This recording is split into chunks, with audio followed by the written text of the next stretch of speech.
నువ్వు వినాలి కానీ అసలు శ్రీమన్నారాయణుడు లేని ప్రదేశం ఒకటి ఉందా? ఎక్కడెక్కడ వెతికి చూస్తే అక్కడక్కడ ఉంటాడు నారాయణుడు. వ్యాపకత్వం చేత ఉంటాడు, అన్నిటి యందు నుండి నిబీకృతమై ఉన్నాడు అన్నాడు.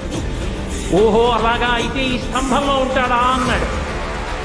ఇప్పుడు వస్తోంది నరసింహావతారం. హిరణ్యకశిపుడు ఆ స్తంభాన్ని ఒక్క దెబ్బ కొట్టి రమ్మను ఇందులోంచి అన్నాడు. అలా అనడం ఏమిటి? పెటపెట చట చట చప్పుళ్ళొచ్చి ఆ స్తంభం బద్దలైపోయింది.